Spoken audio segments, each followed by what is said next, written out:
Assalamualaikum warahmatullahi wabarakatuh.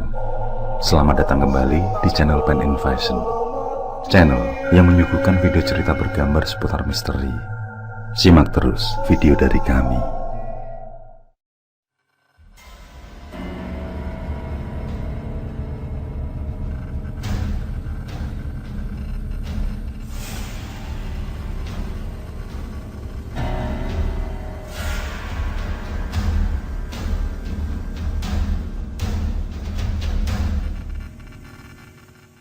Karena Nyi Sipah dan si Jabang Bayi tidak ada, warga menganggap jika keluarga Ngarbani telah mengatur semua.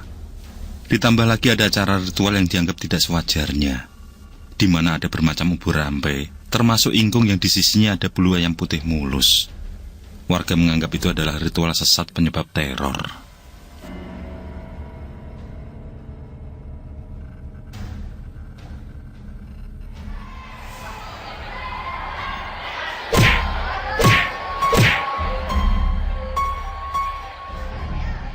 Dengan beringas, warga menendang Ngarbani, lalu menyeretnya menjadi satu dengan yang lain.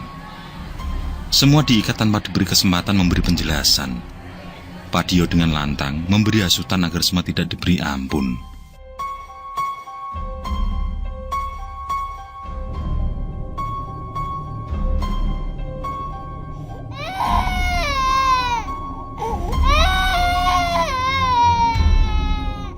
Kang, bocah iki piye? Tanya salah satu warga sambil menyengkeram kuat tangan Warsiti.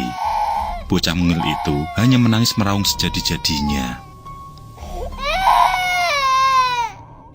Dengan tegas, Padio mengulangi ucapannya bahwa tidak ada satupun nyawa yang tersisa di rumah tersebut.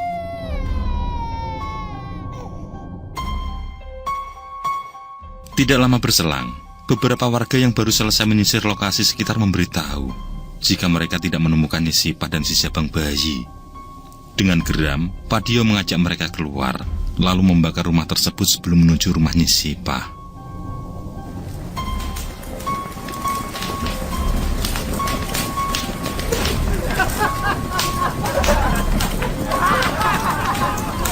Mereka semua tertawa lepas melihat kobaran api melahap setiap rangka rumah Ngarbani. Setelah dirasa cukup, Padio mengajak mereka menuju rumah Nyi Sipah.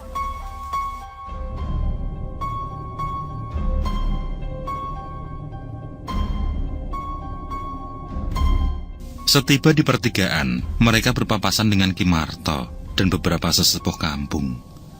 Ki Marto sendiri merupakan tokoh yang dituakan. Dia menyuruh agar warga kembali tenang. Menurutnya, teror yang terjadi bisa dihentikan dengan cara baik-baik, tanpa merenggut korban. Dia juga memberitahu bahwa pihak desa sudah bertindak dalam menangani teror yang terjadi. Pada saat obrolan berlangsung, Wahyono yang berada di pihak Ki Marto berlari kencang menuju kobaran api. Entah apa yang hendak ia lakukan. Sementara itu, warga tetap pada hasutan setan. Mereka tidak menggubris Ki Marto dan tetap berbaris menuju gubuk Nyi Sipah.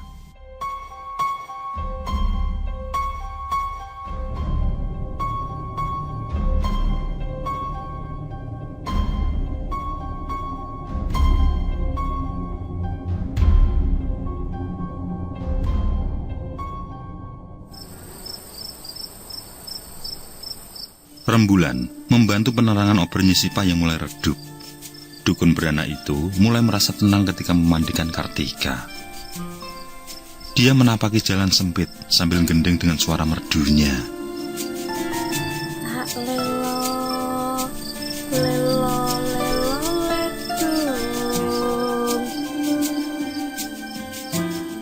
Jarak antara kampung dengan Sendang cukuplah jauh. Harus melewati perkebunan warga kemudian menurun. Di bawah itulah Sendang berada.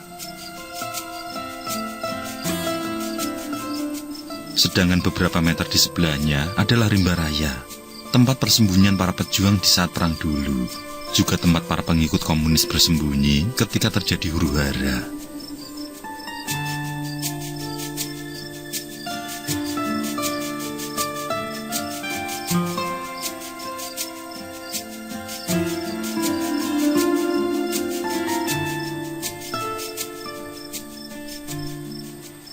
langkah Nyisipah berhenti ketika mendekati perkampungan. Meski berjarak cukup jauh, tampak asap hitam mengepul dengan jilatan jingga api. Dia yakin jika kobaran api itu berasal dari rumah Ngarbani.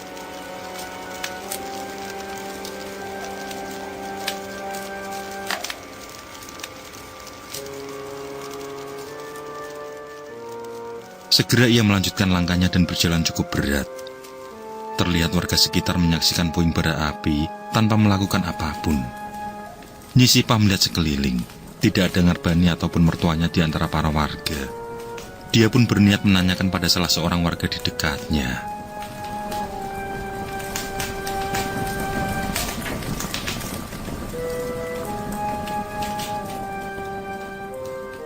Lah, kuwi Nyisipah. Teriakan salah seorang warga membuatnya mengurungkan niat. Semua mata pun mengarah padanya, yang membuat dia mundur ke belakang. Di saat itu pula, Kartika yang semula tertidur menangis sangat keras. Ternyata para warga itu juga telah terhasut untuk menghabisi Nyisipah dan si jabang bayi. Sehingga saat melihat kedatangan dukun beranak itu, mereka mulai mendekat secara bersama-sama. Mengetahui ancaman yang tidak main-main, Nyisipah mempererat selendang gendongannya, lalu berbalik arah berlari sambil menarik jari ke atas. Malam yang menegangkan, riuh warga menyerbu setiap langkah Nyisipah. Anehnya, Nyisipah merasa setiap langkahnya sangat ringan, sehingga dia mampu mendahului dengan jarak semakin menjauh. Seperti ada yang mengarahkan, Nyisipah kembali ke dasar menuju danau, lalu masuk ke dalam rimba.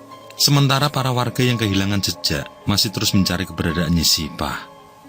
Sesekali mereka memasang telinga dengan seksama, kalau-kalau mendengar suara tangis Kartika. Malam itu, cahaya obor bertaburan, mencari jejak Nyisipah yang menurut mereka telah menjadi biang malapetaka.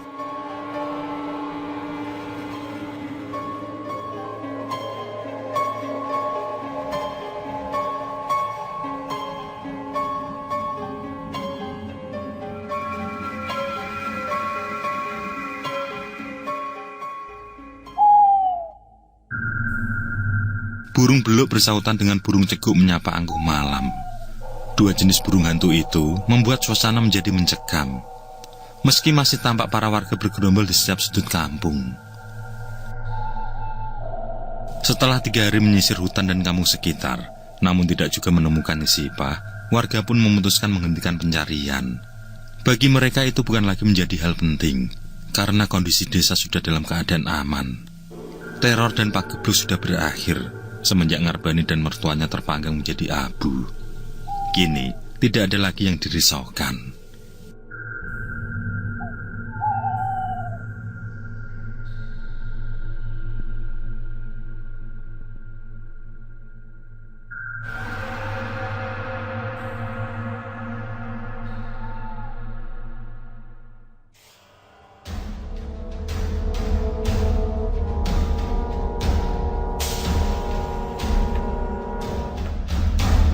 Aku durung mantep, yen Sipah durung ketemu. Ucap Nyisarmi sambil menyerahkan sejumlah uang pada Pak Dio. Lelaki itu ikut membubarkan diri bersama warga lain dan langsung menuju rumah Nyisarmi, sosok yang telah menyuruhnya menjadi penghasut warga. Setelah menerima uang tersebut, Pak Dio segera berpamitan. Dia tidak ingin jika ada warga lain yang mengetahui keberadaannya. Sebelum beranjak pulang, Nyisarmi mengancam akan menghabisinya jikalau memberitahukan tentang apapun yang dia tahu pada warga kampung.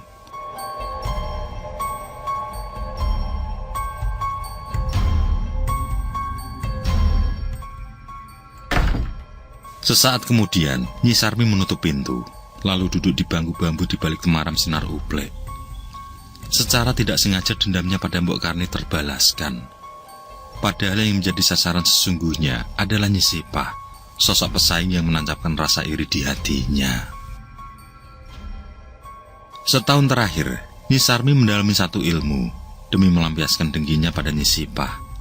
Sebelumnya, dia sudah mencoba menyerang dengan teluh melalui tangan orang-orang berilmu mumpuni. Tapi Nyisipah selalu terhindar dari ilmu hitam itu.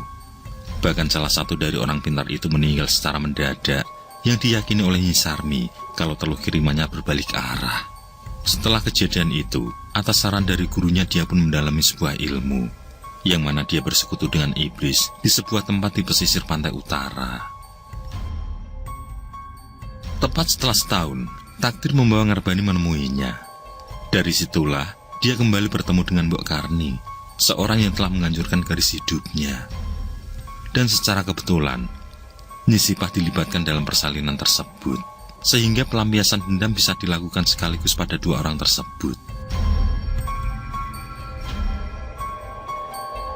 Nyi Sarmi pun mempergunakan ilmunya untuk mengambil ari-ari Kartika. Sebelumnya dia berencana menggunakan Kartika sebagai tumbal. Tapi karena tidak diundang dalam persalinan, maka dia melakukan satu ritual di rumah. Sedangkan cucunya yang disuruh memata-matai, yang jika ari-ari sudah siap dikubur, maka Kasbun harus merapal sebuah mantra dan menginjak tanah dengan keras cukup sekali saja.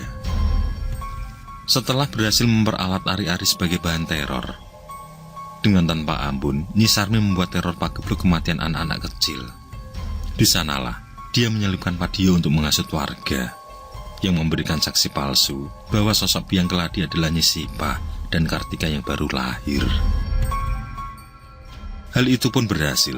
Warga yang dirundung ketakutan tidak memperdulikan lagi arahan para sesepuh desa maupun orang yang berpengaruh di kampung, dan terjadilah petaka bagi keluarga Ngarbani di malam itu. Tapi sayang, rencana itu belum sempurna karena Nyi Sipah berhasil terhindar dari maut. Setelah kejadian pembakaran rumah, Nyi Sarmi tidak tinggal diam.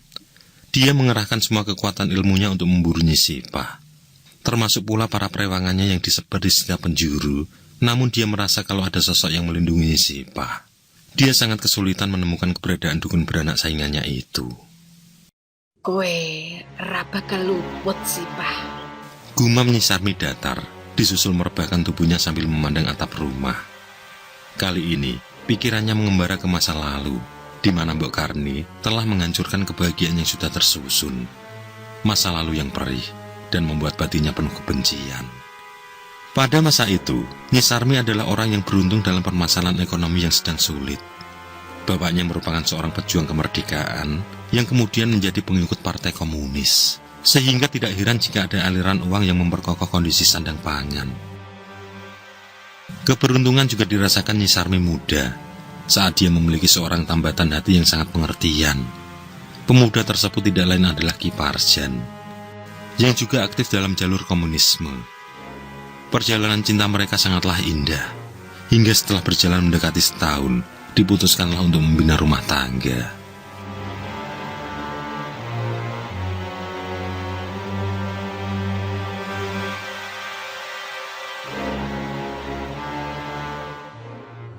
Tapi Tuhan mempunyai rencana lain. Huru-hara pemberontakan 30 September membuat semua menjadi mimpi belaka. Warga menghakimi setiap orang yang diduga komunis. Mereka menganggap bahwa semuanya tidak beragama dan membahayakan sesama. Bersama orang tuanya, Nyi Sarmi masuk ke rimba untuk bersembunyi. Sempat Nyi Sarmi meminta izin mengajak Ki Parjan, namun bapaknya melarang. Si bapak memberi penjelasan tentang bahaya yang serius. Kalau yang lain juga bersembunyi di hutan, bisa jadi Ki Parjan juga berada di sana.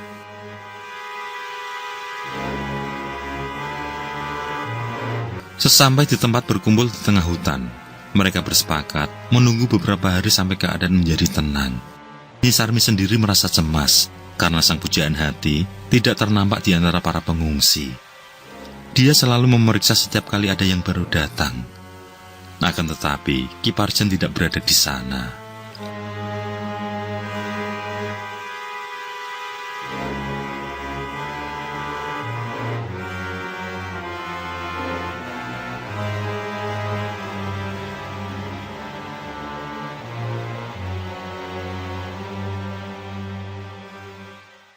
Setelah 4 hari lamanya, kegelisahan Nyi Sarmi tidak terbendung.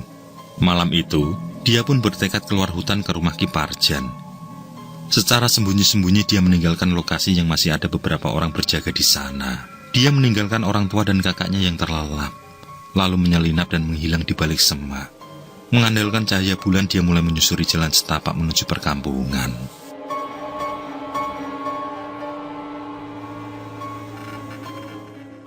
Setelah hampir setengah jam terus berjalan, dia baru sadar bahwa jalan tersebut tidaklah mengarah ke desa, akan tetapi menuju ke tempat yang semakin jauh dan mendekati lembah.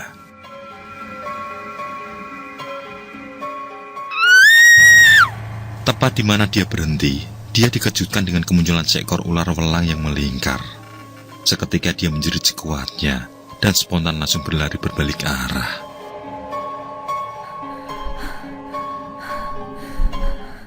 Nafasnya tersengal ketika mendekati lokasi persembunyian, dan dia pun gemetaran hebat di saat terdengar teriakan-teriakan yang melengking menyayat. Di lokasi tersebut, terlihat banyak obor menjadi penerangan. Untuk mengetahui apa yang terjadi, Nyi Sarmi memanjat sebuah pohon liar yang banyak rantingnya dan tidak terlalu tinggi. Dia pun dapat menyaksikan dengan jelas apa yang telah terjadi di sana. Beberapa warga yang didampingi orang berseragam menyiksa satu persatu orang yang bersembunyi, termasuk pula keluarganya.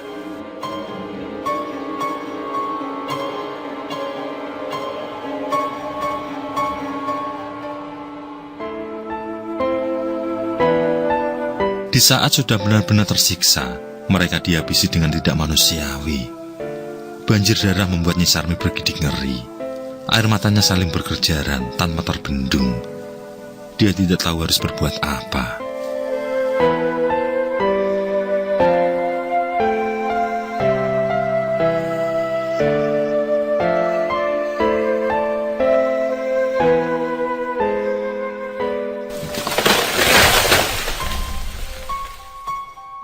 Di saat dalam kebingungan itu, dia memutuskan turun untuk pergi menjauh. Tapi ranting yang dipijaknya patah, hingga dia pun terserembab jatuh. Rupanya suara berisik yang muncul didengar oleh salah seorang dari para penyiksa. Orang tersebut kemudian mengajak dua temannya untuk memeriksa keadaan sekitar.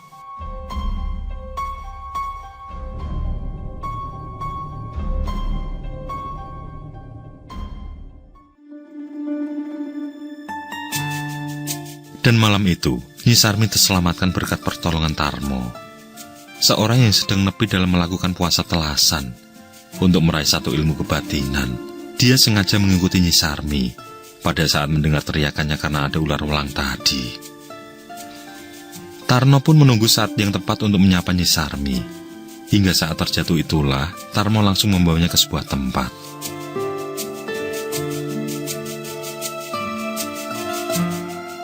Pada akhirnya, Nyi Sarmi ikut pulang dengan Tarmo. Bukan ke kampungnya, melainkan ke kampung Tarmo. Setelah beberapa hari ikut keluarga Tarmo, dia pun meminta izin pulang ke kampung halaman. Dengan diantar Tarmo, dia pulang dengan hati hancur akibat kehilangan orang tuanya. Saat itu, dia berharap Ki Parjan masih hidup dan memenuhi janji untuk menikahinya. Hanya lelaki itulah yang menjadi harapan di tengah keputusasaan. Dan betapa bahagia Nyi Sarmi saat tahu kalau Ki Parjan masih hidup. Tapi sayang, ketika ditemui, sudah ada sosok wanita lain di sisinya. Wanita itu memperkenalkan diri sebagai Mbok Karni, yang juga sebagai calon istri Ki Parjan.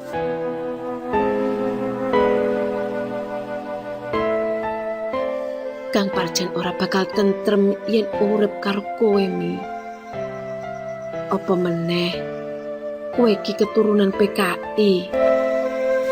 Ucap Mbok Karni yang selalu terngiang di telinga Nyi Sarmi. Ki Parjan menjelaskan bahwa orang tua Mbok Karni telah menyelamatkannya dari amukan warga. Dari situlah dia dijodohkan dengan Mbok Karni. Karena merasa berutang budi, Ki Parjan pun menerima perjodohan tersebut hingga hari pernikahan telah ditentukan. Kenyataan pahit itu membuat Nyi Sarmi terluka. Namun jiwa mudanya mampu mengendalikan amarah dan dendam. Takdir menggiring jodohnya pada Tarmo yang beda usia cukup jauh dengannya. Sayang, bahtera rumah tangga tamat cinta itu penuh kisah pahit. Tarmo yang gemar dengan ilmu kebatinan selalu pergi meninggalkannya untuk mengembara. Putra pertama mereka meninggal dunia di usia 7 tahun. Sedangkan putra kedua meninggal setelah melahirkan Kasbun, cucu yang diasuhnya sampai sekarang. Dan hal buruk juga tidak terelakkan ketika kenyataan pahit menimpa Tarmo.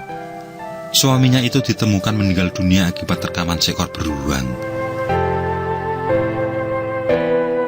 Sejak saat itu, Nyi Sarmi banting tulang seorang diri demi membesarkan sang cucu. Hingga ia pun mendapat wangsit agar mempelajari keilmuan menjadi dukun beranak. Dan setelah benar-benar mampu, dia pun dikenal sebagai seorang dukun beranak.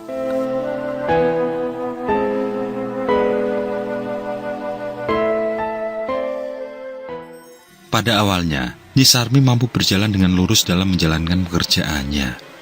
Namun ketika nama Nyi Sipah melambung, muncul rasa iri dengki yang mulai memperkeruh jiwanya.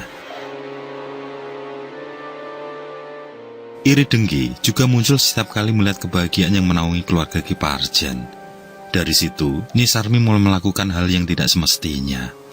Dia bertekad menyelesaikan dulu Nyi Sipah sebelum menghancurkan mantan kekasihnya.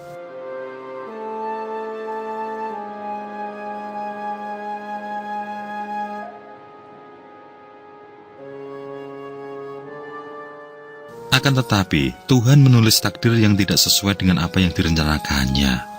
Nyi Sipah selalu luput dari serangan gaib yang dilontarkan, bahkan dari orang-orang bayaran suruhannya.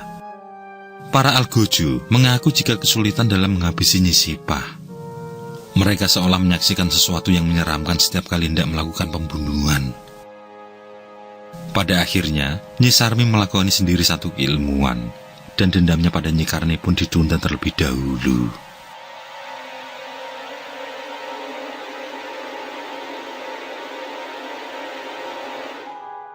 Secara kebetulan, niat buruk itu menyatu pada satu lokasi, yakni di rumah Ngarbani.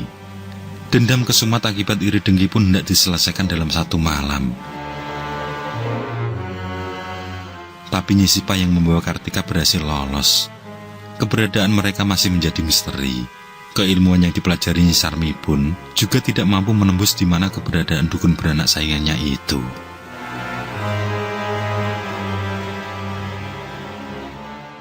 Setidaknya, Nyi Sarmi sudah menghabisi Mbok Karni, dan di satu sisi sudah tidak ada lagi pesaing yang berat dalam menjalankan profesi sebagai dukun beranak.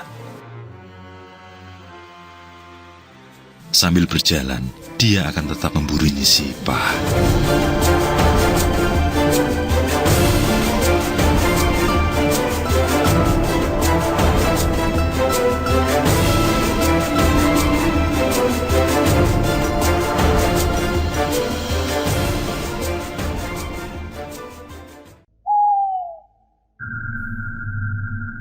Oke, terima kasih. Semoga kawan-kawan terhibur, dan untuk ke depan, semoga channel ini bisa lebih baik lagi. Akhirul kalam, wassalamualaikum warahmatullahi wabarakatuh.